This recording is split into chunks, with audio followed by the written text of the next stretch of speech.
From Chicago's Can TV, a look at the week's events is reported in the newspapers, in the blogs and online, and on radio and TV. This is Chicago Newsroom. Well, hi there. Welcome to another edition of Chicago Newsroom right here on Can TV. I am Ken Davis, where we sit around the table every week and we kind of talk about our city and what's going on in our city and the things that are happening, and sometimes the things that we wish were happening or the things we wish weren't happening and all of that. Today we're going to begin with a little bit of a really, really weird mind game, okay? Just play with me on this for a moment. Civic life in the United States begins to break down dramatically to the point that people are warring with each other. The country kind of divides in half or maybe into thirds or quarters or whatever it is. The government begins to break down, and we see pretty much just civic breakdown of every kind, all the institutions. And soon enough, the government starts killing people. It starts bombing people. Maybe it's dropping bombs out of helicopters over cities and things like that. And you're living here in Chicago, and you know that it's time to get out. You know you've got to get out of here somehow. So you apply to the United Nations. I know this is really a weird thing to think about, but you apply to the United Nations and you say, is there any other country in the world that I could get to? I mean, I don't have a car anymore. I don't have the ability to travel. I've lost my connections to all the things that I used to think were important. And I just want to see if I can make a new life somewhere else. And you wait and you wait and you wait. And one day they say, well, we've managed to open one of the former runways at O'Hare, what used to be O'Hare, and we're going to land a plane there, and we're going to take as many people as we can out of Chicago. You got to be there at 4 o'clock in the morning. You get on this plane, and when you get on the plane, you find out that you're going to Thailand. You're going to live in Bangkok. What would that be like? What would it be like to just land in Bangkok and say, this is my new home. I'm fortunate enough, I still have my spouse and my 2 kids, and we got a couple of bags full of stuff. First thing I guess we got to do is learn the language. I don't know where we start. Well, guess what? That's happening in Chicago right now, not to us, but to other people. We are a home to refugees from around the world, and in particular, we're going to focus today on Syria because, as we all know, Syria is just one of the great tragedies of the world right now. And so we've invited a couple of people who know about this to tell us a little bit about something that's going on in Chicago that you have no idea is happening. We have Suzanne Sahloul with us today. Suzanne is a founder and executive director of the Syrian Community Network. I'm so happy to have you here. I'm honored to have you at the table. Thanks for being here today. Thank you, Ken, for inviting me. And representing academia from the August University of Chicago, we have Jessica Darrow joining us, lecturer and director of special projects for International Social Welfare Program over there. Thank you for being with us today. Thank you for having me. We We asked you to be here today because you're 2 of the people who really kind of understand what is invisible to, I think it's fair to say, invisible to 99% of us in Chicago, that there is a growing Syrian refugee community in Chicago. Mm-hmm.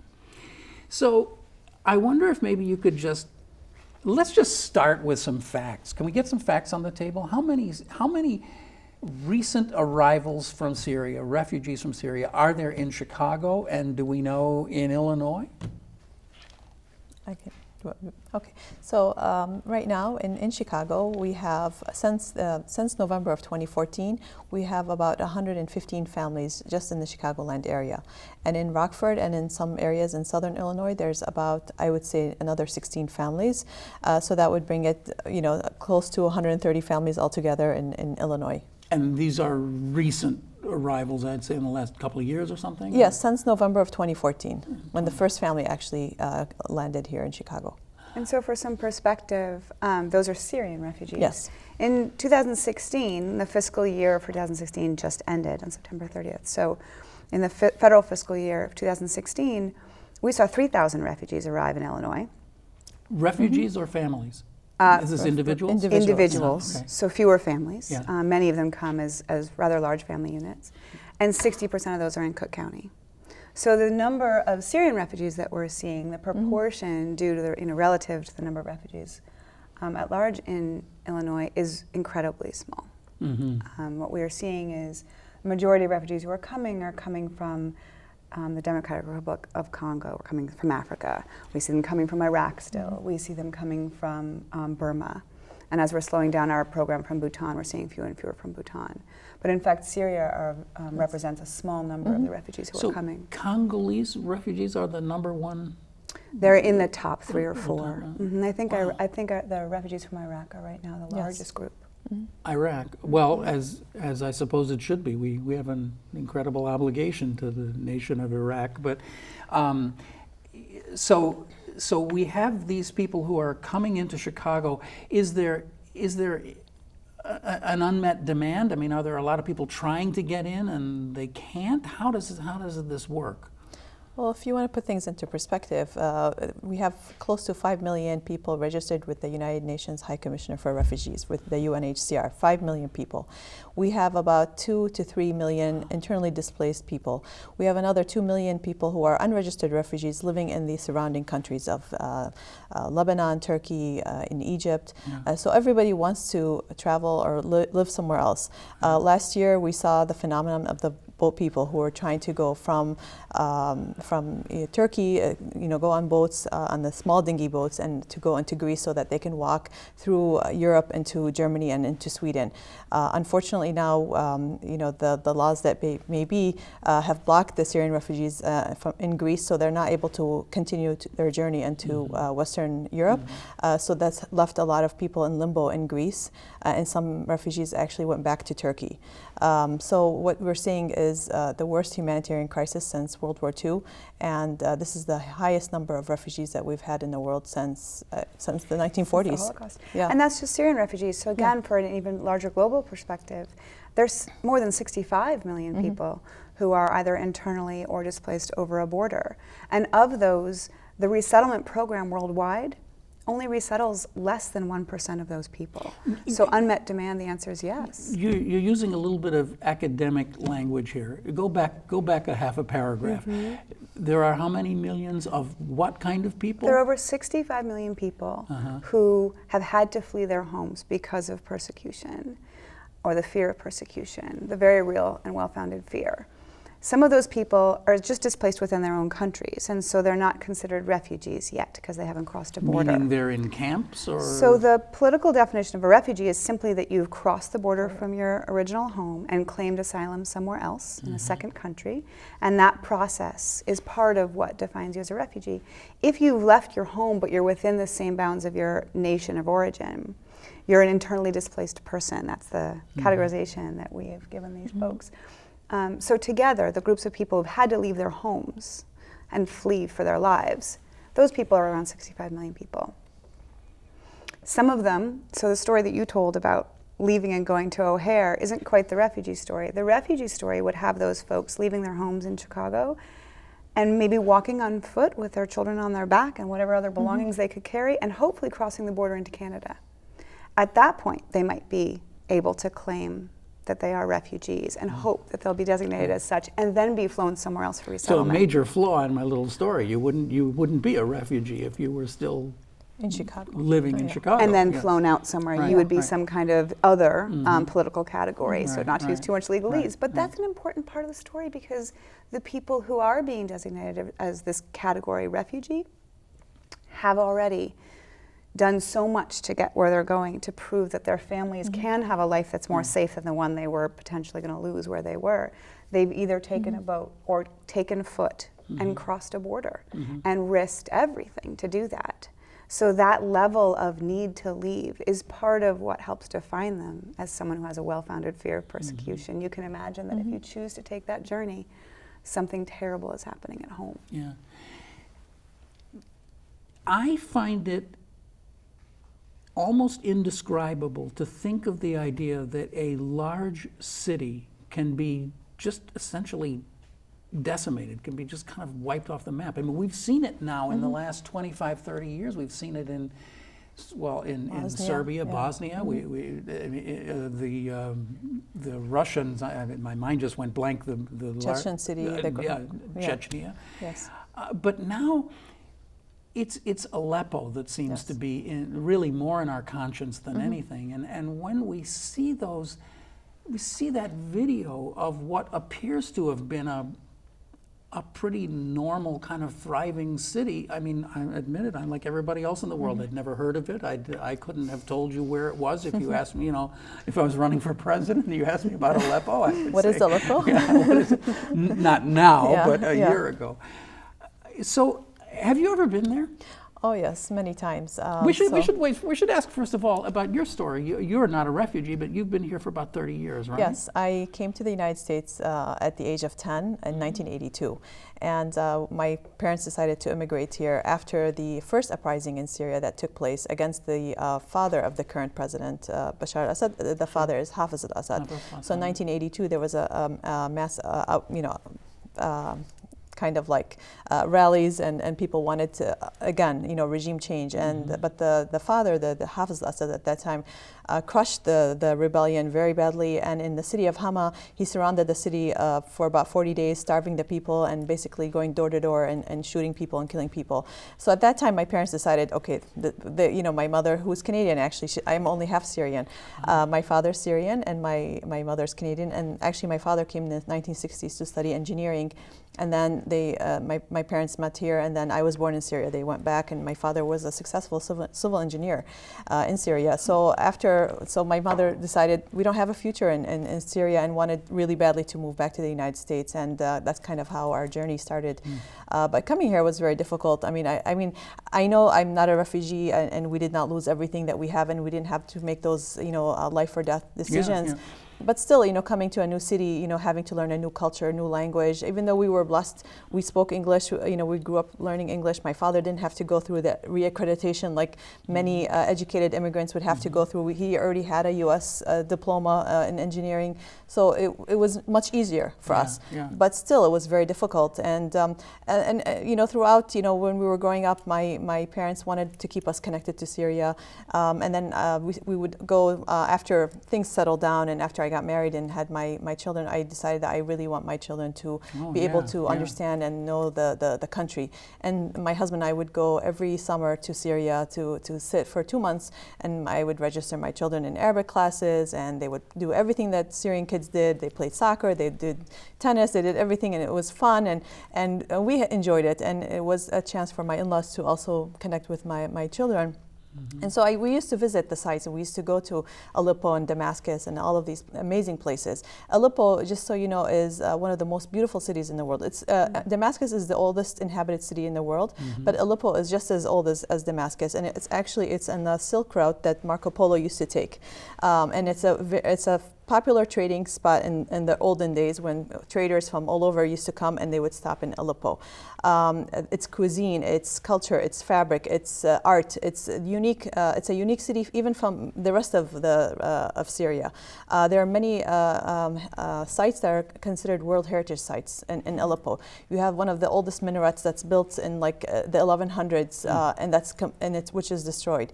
So when the popular uprising started in 2011, inspired by the Arab Spring, many young people, just like now we see young people supporting Bernie Sanders, go like anti-establishment. Young people in the Middle East also have these aspirations. They want democracy, they want freedom. They had enough of dictatorship. You know, dictatorship is suffocating, and young people don't have the opportunities to graduate college and find jobs. There are no jobs unless your father is connected to the government or is a government agent or something. So you can imagine how difficult it is for a young person to live in a dictatorship. So this popular uprising started, and then eventually it reached Aleppo. But for some reason, the regime wants to suffocate Aleppo because it's close to Turkey, and this is and now they consider Turkey as an enemy, and so they need to suffocate the city. And if they can control Aleppo, then they know that the whole uprising will be over. So what's happening now is that they're dropping barrel bombs. Barrel bombs are very dumb bombs, cheap bombs that are barrels stuffed with shrapnel and TNT that are dropped from helicopters on hospitals and schools, because the regime knows if you destroy these community infrastructure, that means now you have people who are internally displaced. They will move from neighborhood to neighborhood, and that's what starts the refugee process for a family. And so once that happens, and then usually when they drop the first barrel bomb, the reaction of people is to go immediately to save people who are under the rubble, right? So what does the regime do? They wait about a half hour. They drop the second barrel bomb. And so this way they cause mass casualty on a very cheap way. So it's very sad. It's just an aside, but I've often wondered what kind of people you can recruit who can pilot those helicopters and be the guy who pushes that thing off of the helicopter. I mean, it is so crude and so elemental and so human that you're not going to get out of there before you're going to be able to see the damage that you. It's really incredible. But I just want to stay with this for a second longer. Humanize Aleppo for me, since you've been there. What could we compare it to? Would it be a medium-sized city in the United States or a big city? Yeah, I think it would be the size of Chicago, or maybe a little bit bigger. Bigger than Chicago? Yeah, because you include the suburbs of Aleppo that are included in it, just like something like Chicago, where you have many suburbs surrounding the main city. It's again, it's very close to Turkey, and it was very vibrant, and the culture is very unique, and the cuisine is very unique, different than every other city. So would we find people there who are, I don't know how to put this, but middle class? They'd be educated people. There would be engineers and and doctors. Very much like you might see downtown in Chicago. Yes, Syrians, everybody knows in the Middle East that Syrians are the most highly educated people of the, Syrians and Lebanese tend to be the higher educated of Middle Easterners. People always know that Syrian doctors are smart and hardworking, and they are dedicated and sincere. You have many people. Syrians have very high expectations also. So everyone aspires to become a doctor, and in order for you to become a doctor in Syria has become harder and harder in the last 30 years. Children, young high schoolers, they take this big national exam. Imagine like your ACT times 100, because that national exam determines, depending on your percentage, determines where you'll be placed, which college you'll be placed in. So you really have to be on top to be able to become a doctor.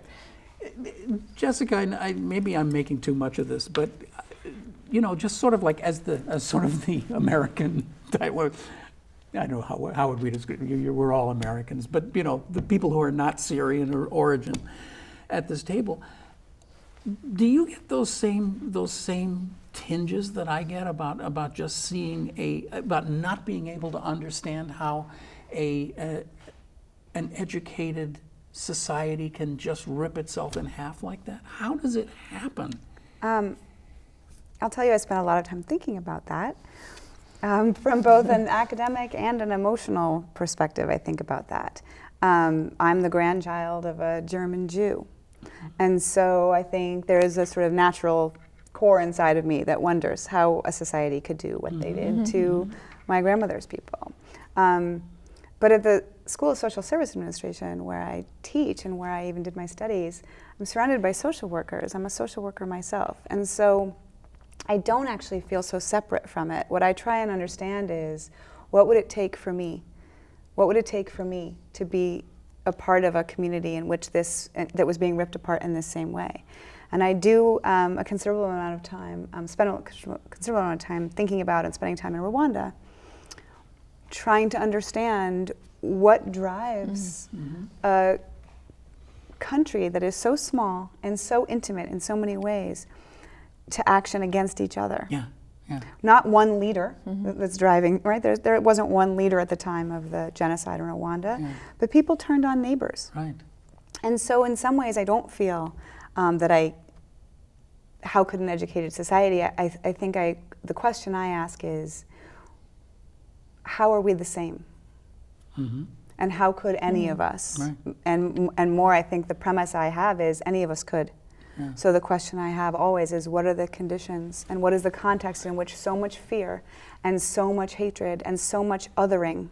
And here we are in Chicago at a time where in the United States of America, where the politics are about creating another, right, and about identifying differences as opposed to similarities, and where Islamophobia is, Islamophobia is a very, very serious and real and flourishing phenomenon of hate in our country. And so I would say, oh gosh, we're not that different. But context might be different, and conditions, that's where we are. That's the difference, I think. But seeing the rise of hate and racism and Islamophobia in our country, or the stoking of something that might already have been there, reminds me that there's nothing different about the United States, except for timing and condition. Right. Yeah. As I said, I have this bizarre mental block about the city in Chechnya? no, not Chechnya, but Grozny, right? Bosnia. Bosnia and what are we all talking about? Sarajevo and Srebrenica. Forgive us, ladies and Yeah.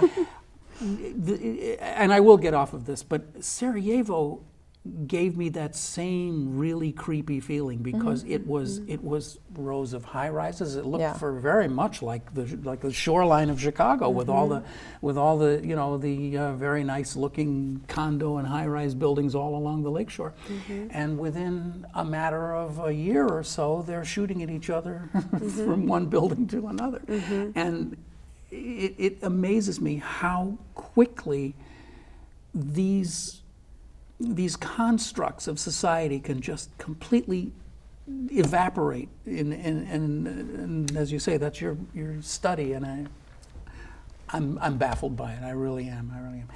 But okay, all right. Well, we've gone down this depressing road, but we were trying at the beginning to sort of figure out. And maybe you've kind of answered this already. How does it work when you are in this level of desperation and you want to get to another country?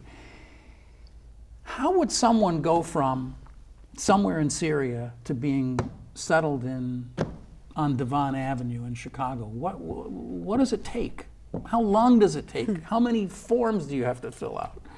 Who do you have to know? Do you have to know an alderman in Chicago? That's an interesting question. I think that, and I'm not a refugee myself, but I've spent a lot of time doing research with the folks who do serve refugees and trying to understand this process, and meeting with the politicians in DC who design some of the policies that we have. And I'd like to say it appears that it doesn't matter who you know, that's not what this is about. But what it is about is an unbelievably rigorous, in-depth, and complicated set of security procedures. It can take a refugee, along the lines of 2 years, from the time that they've attempted to say that they'd like to be resettled in the United States, been identified for resettlement, to the time that they actually might arrive at O'Hare and be picked up. And in that time, they will go through approximately 13 steps. Several security checks with the United States, various international offices. So you've got the FBI, you have the State Department, you have our immigration offices, you have Homeland Security. There are so many federal agencies who have their eyes on not just the background of where that person might come from and making sure that that country and that the context locally is what this person is saying it is, but then the actual sort of biometrics of that person. So we've got fingerprints that we're looking at. The person will tell their initial persecution story to someone at UNHCR. They'll then be interviewed by someone from the State Department. And if those stories are not exactly the same, they already have a hurdle that was probably insurmountable to get here. They then will tell that story time and time again. They'll be interviewed multiple times over those 2 years. And if any detail is deviant from one story to the next, is changed, they probably won't be arriving here. The hurdles are tremendous. And the workers from the State Department who are flying out on what they call circuit rides to interview every single individual who's going to come to the United States are searching actually for fraud. Their job is to make sure there is no fraud. So they're interviewing people looking for holes in those stories. And what we also know about trauma is that the process of memory when you experience trauma is not linear. So if someone, because of a traumatic experience, really does just forget something horrible that happened to them and leaves it out of their initial story, their initial claim with the UN, and they then tell that part of the story later, they could be perceived as being fraudulent when in honesty they're surviving trauma. So the burden is tremendous to actually get through the various, the gauntlet that is the almost 2-year journey to finally be resettled in the United States, and it involves the highest level of security and scrutiny.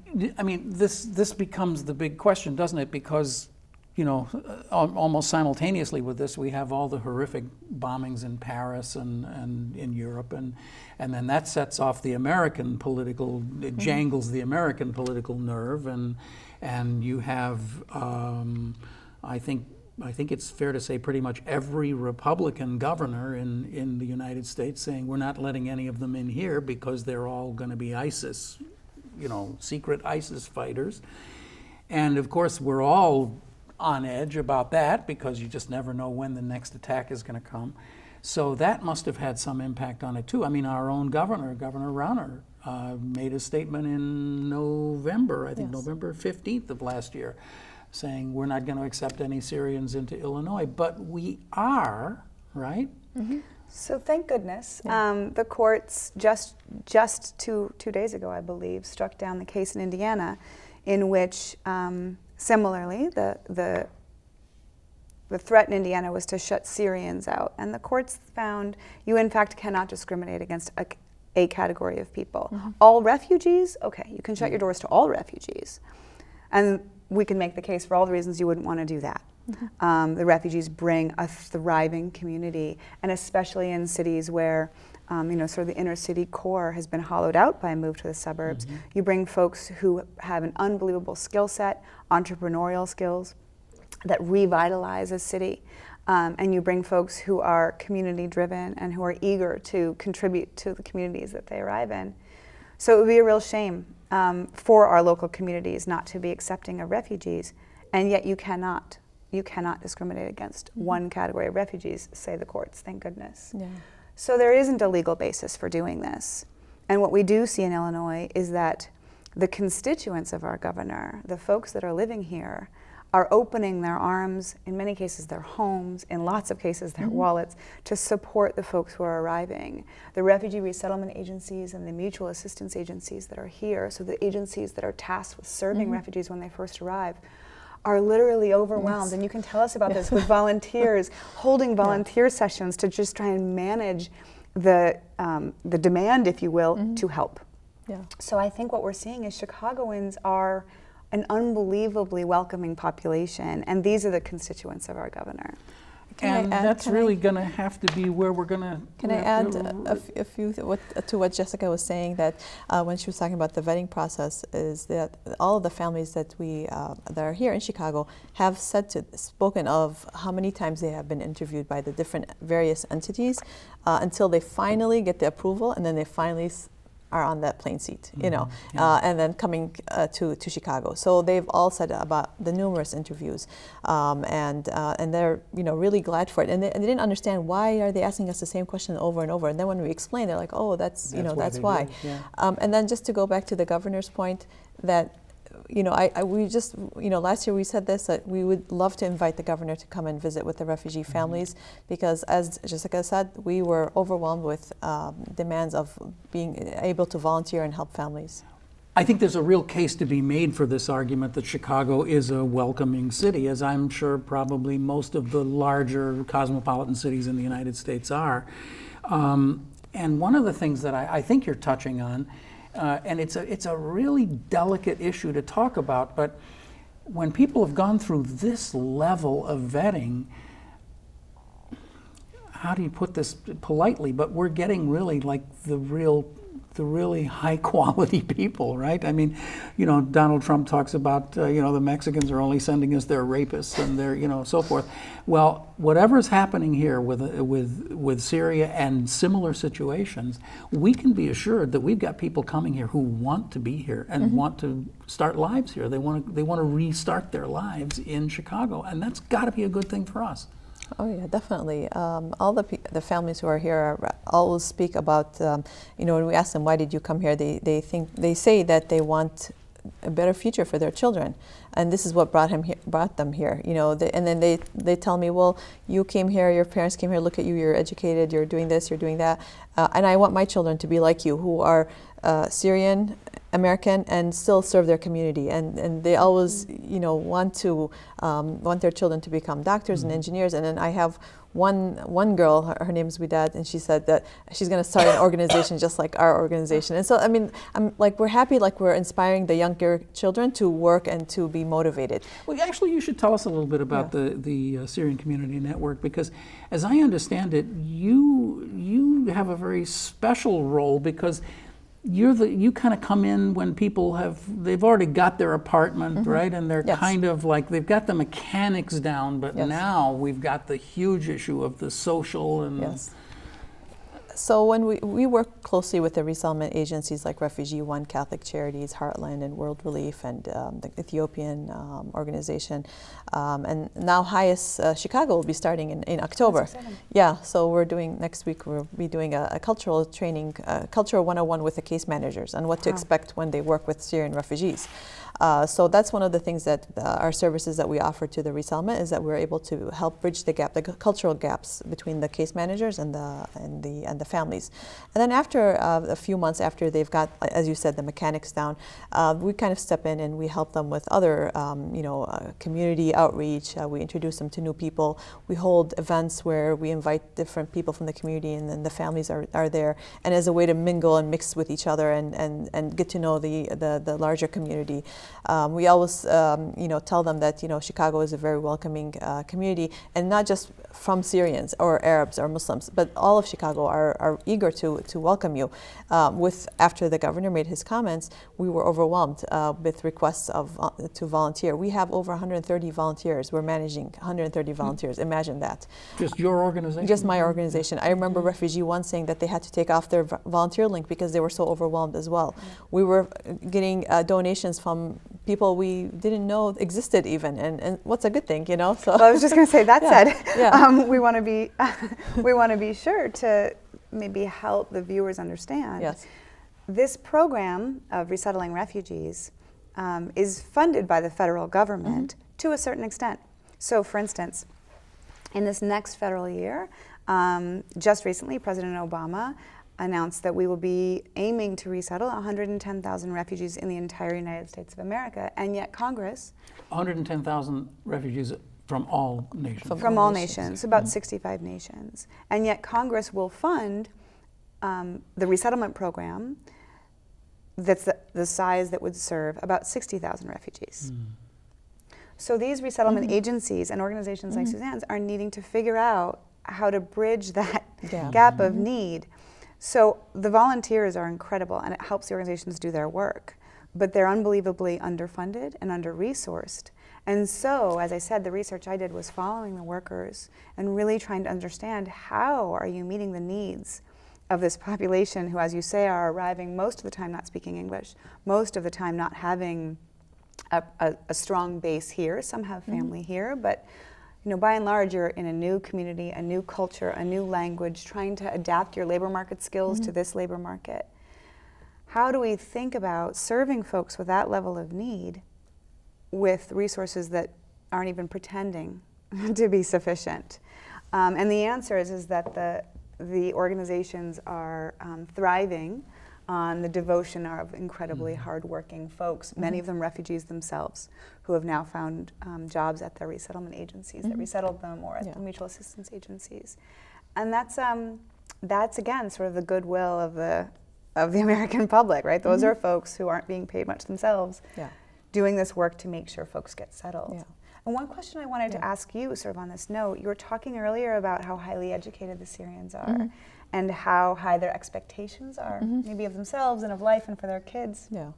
And one of the things I saw in my work was that the refugees who arrived here, I want to risk no stereotyping here, but the refugees who arrived, any individual with high expectations, had to face the challenge of reality. And the reality was that they were often then placed in an apartment that was smaller than they might have liked for the size of their family, or the one they may have had in Baghdad.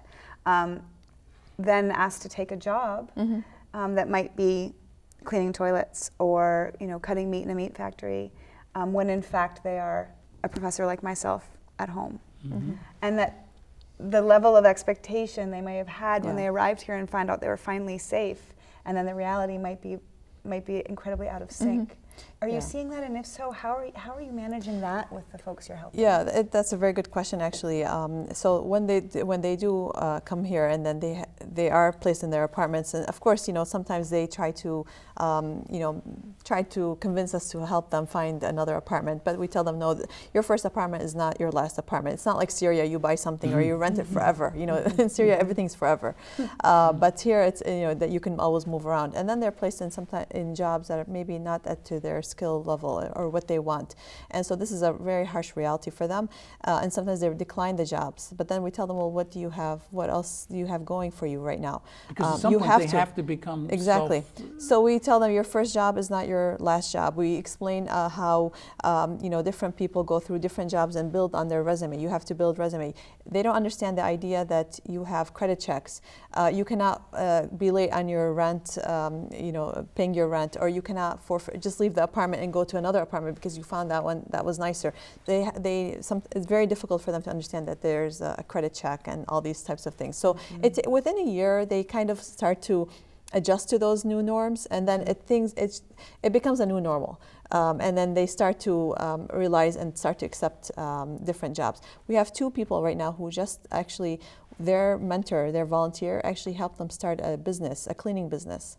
So we're really excited for them. So I don't have the name of their business yet, so I wish I did, so I can promote their business.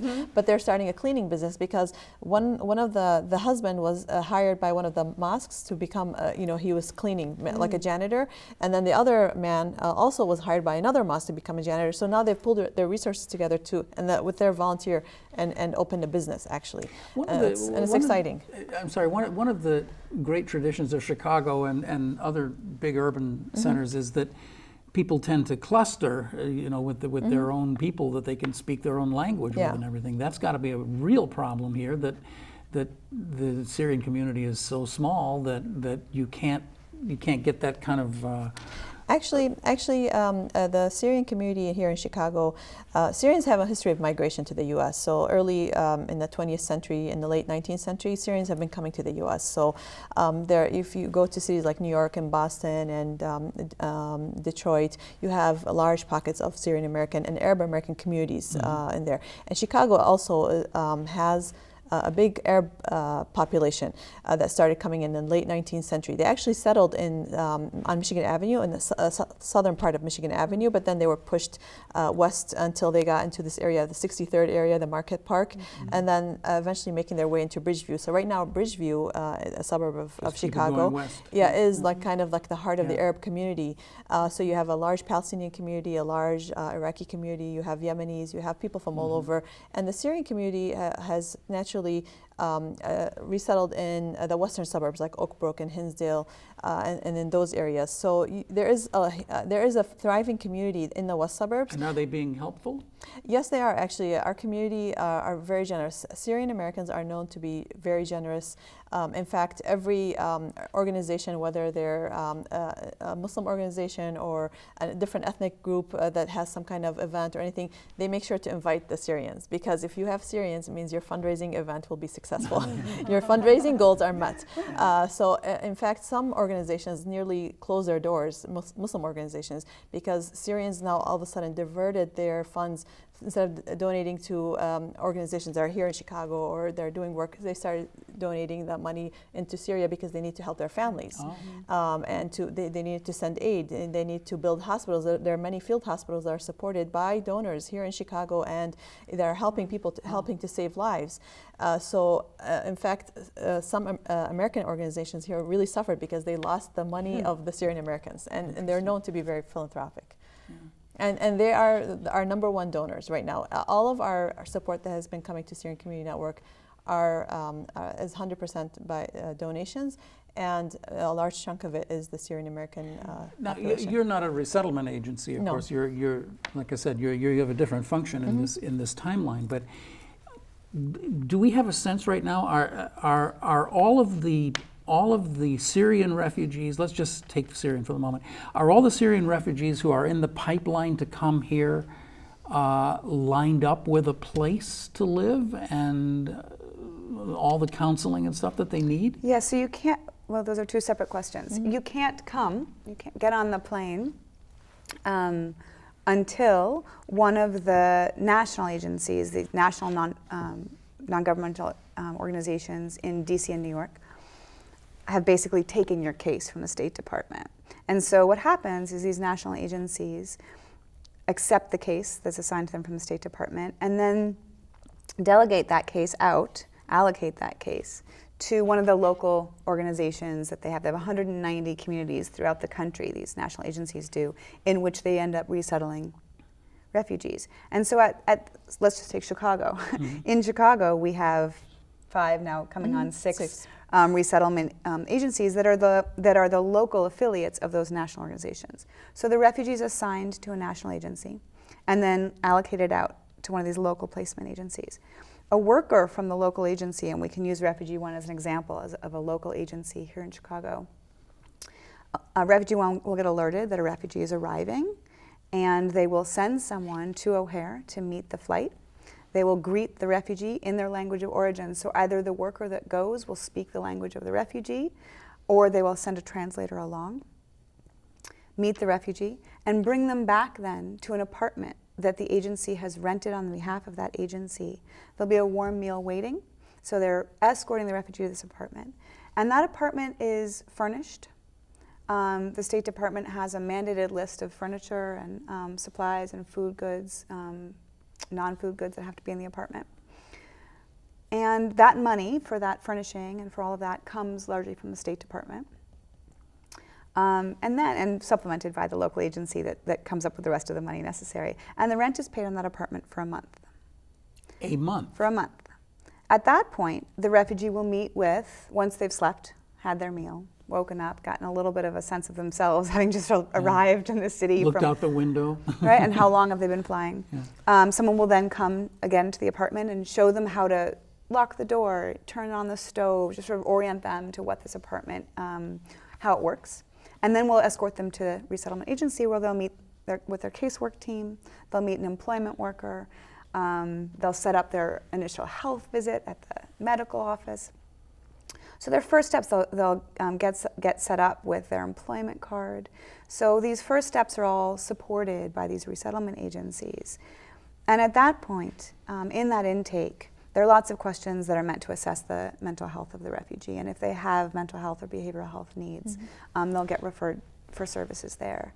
But the main target there is to get that refugee working as quickly as possible so that they can start paying that rent. Yeah, I mean, they only get one, they're only the guaranteed 1 month is 1 month is fully paid. Yeah. After that, some of the agencies have more funds than others and can support the refugee in paying a portion of their rent. What the refugee does get, what every refugee is entitled to, is 8 months of refugee cash assistance by the federal government and the state government. So they get it at the local benefits office.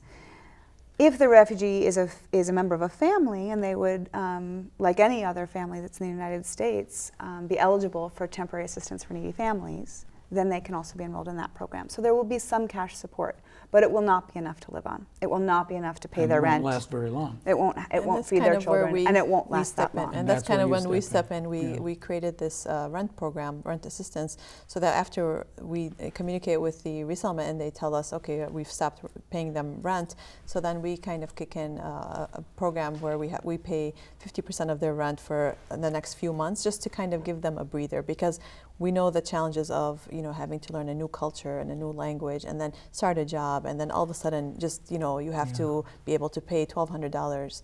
And right now, what's happening in Chicago, we kind of do have a housing crisis because so many refugees came in at between June and until now.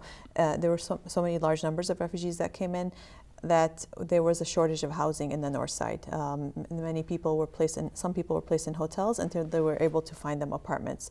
So the resettlement agencies were also scrambling to find housing, good housing, affordable housing for them, because there was a shortage of, So are there people still living in hotels now? I believe so, and we have a few community members that have stepped up from our end and who have helped settle actually 5 families. We found 5 apartments for 5 families.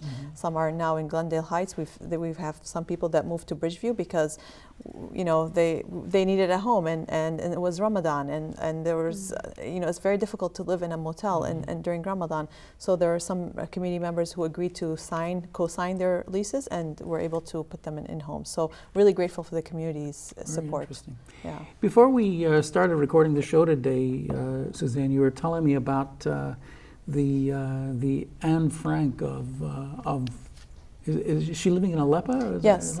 So what we're seeing now in Aleppo, what we're witnessing now, many have compared that to World War II. What happened in World War II to Srebrenica, the massacre of Srebrenica. This is, they said, I read an article, it was Srebrenica times 5 times. And so now Nick Kristof has compared Aleppo also. He had like a YouTube a few months ago, I don't know if you saw that, where he talked about Anne Frank, and then that today's Aleppo, the young children like Amran, you saw that picture of Amran sitting in the back of the ambulance, is very similar to Anne Frank's story. And so there's a girl right now, her name is Bana, and her mother is Fatima. And so Bana has been, she's 7 years old, and she's been using her mother's Twitter to take pictures and to live tweet of what's happening in Aleppo. So she would write, I'm hearing bombs now, I'm hearing this, I hope we survive, I hope the barrel bomb doesn't drop on our apartment building.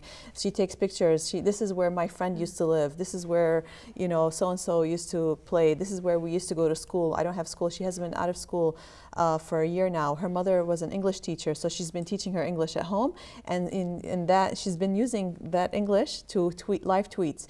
And so this is how a lot of people now start saying, well, this is exactly like what happened to Anne Frank, and we know the tragic ending of Anne Frank's family. And I just don't comprehend that in the 21st century, when we're seeing all that we're seeing, these live images, you know, getting them immediately. It's not like we had to wait till history class to read about them. We're going to put the picture up on screen, and if we can find it, we'll put if there's a link to it, we can put the link up so people can join in on it and watch the thing.